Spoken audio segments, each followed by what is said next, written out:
Assalamualaikum warahmatullahi wabarakatuh. Perkenalkan, saya Novita Sari Dewi dengan NIM 12160000149 dari kelas 2E Psikologi akan menjelaskan tentang uji Max-Neymer. Teknik statistik uji Max-Neymer digunakan untuk melakukan pengujian hipotesis komparatif antara dua sampel yang berpasangan di mana data yang dikumpulkan adalah data nominal. Rancangan penelitian ini biasanya berbentuk sebelum atau sesudah perlakuan sebuah kasus, atau bisa juga before after. Nah, adapun fungsi uji Max-Neymer sendiri yaitu pertama, membandingkan distribusi dua variabel yang berhubungan atau membandingkan satu variabel pada dua kelompok sampel yang berhubungan. Fungsi yang kedua yaitu umumnya menaksir perubahan sebelum dan sesudah atau pada situasi pengukuran berulang di mana respon setiap subjek diukur dua kali kemudian dibandingkan. Nah, untuk fungsi ketiga yaitu menguji efektivitas suatu treatment. Selanjutnya ada spesifikasi uji Max-Neymer di mana datanya berskala ukur nominal. Data disusun dalam tabel kontingensi 2x2, lalu dua sampel dependen untuk menguji efek sebelum dan sesudah, dan yang menjadi perhatian dari tabel hanyalah sel-sel yang mengalami perubahan. Untuk contohnya sendiri bisa Anda lihat di tabel yang telah diterapkan. Nah, di sini pada tabel tersebut terlihat bahwa sel A dan D mengalami perubahan pada sebelum dan setelah perlakuan tersebut diberi treatment. Dalam suatu pengujian tentunya terdapat hipotesis uji. Begitupun dengan uji Max-Neymer. Hipotesis uji Max-Neymer sendiri terdiri atas hipotesis statistik, statistik uji, kriteria uji, dan kesimpulan, di mana hipotesis statistiknya memiliki dua asumsi, yaitu H0 dan H1. Untuk H0-nya yaitu tidak ada perubahan atau hubungan, sedangkan H1-nya terdapat perbedaan atau hubungan. Nah, adapun alfa dari hipotesis statistik uji Max-Neymer ini sebesar 5%. Nah, untuk statistik ujinya menggunakan aplikasi SPSS yang nanti akan saya jelaskan. Lalu di sini ada kriteria uji di mana p-value-nya kurang dari alfa atau p-value-nya harus lebih kecil dari alfa. Untuk kesimpulannya terdapat dua asumsi juga tergantung dengan statistik uji yang nanti akan digunakan melalui aplikasi SPSS. Dua asumsi tersebut yaitu tidak terdapatnya hubungan dan terdapatnya suatu hubungan.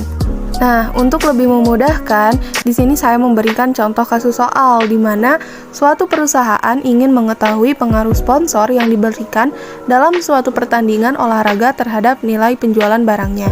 Dalam penelitian ini digunakan sampel yang diambil secara acak yang jumlah anggotanya 200. Maka ujilah apakah jumlah penjualan sebelum dan sesudah adanya sponsor itu terdapat perbedaan.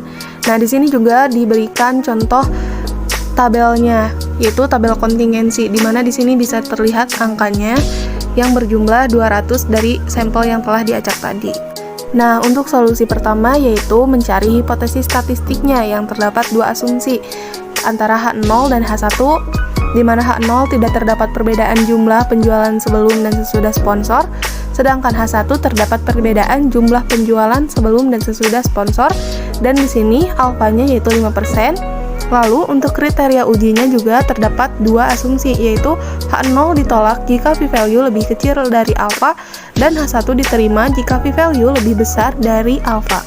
Nah, untuk cara penyelesaian selanjutnya di mana mencari statistik uji menggunakan aplikasi SPSS karena banyak digunakan, meminimalisir kesalahan, lebih praktis dan lebih mudah. Nah, di sini ada gambar aplikasinya ya, biar nggak salah. Pertama-tama ubah tampilan SPSS ke variable view, lalu berikan nama atau keterangan untuk suatu keadaan yang akan diuji, yaitu seperti membeli dan tidak membeli. Lalu setelah itu berikan label pada keterangan membeli dengan perlakuan sebelum sponsor, dan untuk keterangan tidak membeli yaitu diberi label dengan perilaku setelah sponsor. Jangan lupa memberikan keterangan frekuensi untuk memasukkan nilai data tersebut. Maka selanjutnya adalah memberikan keterangan pada values dari membeli dan tidak membeli dengan kode 1 untuk membeli dan kode 2 untuk tidak membeli, lalu ketik OK. Setelah itu, ubah keterangan measure untuk membeli dan tidak membeli menjadi nominal. Jika sudah, maka ubah ke data view. Setelah itu, masukkan data nilai dari membeli, tidak membeli, dan frekuensi. Untuk membeli dan tidak membeli itu dimasukkan kode 1 dan 2 dari kode values yang telah tadi disampaikan. Nah, di sini tuh berpasangan, misal kode 1 dan kode 1, kode 1 dengan 2, kode 2 dengan 1, dan kode 2 dengan 2. Nah, di sini berikan frekuensinya gitu. Antara kode 1 dengan kode 1 itu tadi membeli sebelum sponsor dan setelah sponsor itu berapa frekuensinya. Lalu klik data dan pilih wages. Nah, lalu itu pindahkan frekuensinya ke kolom sebelah kanan dan OK. Lalu langkah selanjutnya adalah mengklik analyze, lalu pilih non-parametric test, lalu klik legals dialog dan pilih to relate samples. Nah, lalu pindahkan keterangan perilaku konsumen sebelum sponsor dan sesudah sponsor ke kolom sebelah kanan, lalu centang tulisan Make Neymar, lalu klik OK. Lalu akan keluar output nilai dari tes statistik yang kita cari, yaitu nilai statistik uji. Di sini p-values-nya yaitu 0,00. Maka langkah selanjutnya adalah untuk menentukan kriteria ujinya. Karena di sini p-values-nya senilai 0,00, maka p-values kurang dari alfa, maka H0 ditolak. Kesimpulannya, karena H0 ditolak, maka terdapat perbedaan jumlah penjualan sebelum dan sesudah adanya sponsor. Atau juga bisa dikatakan bahwa sponsor sangat berpengaruh terhadap nilai angka penjualan. Nah, sekian presentasi dari saya. Kurang lebihnya mohon dimaafkan. Wassalamualaikum warahmatullahi wabarakatuh.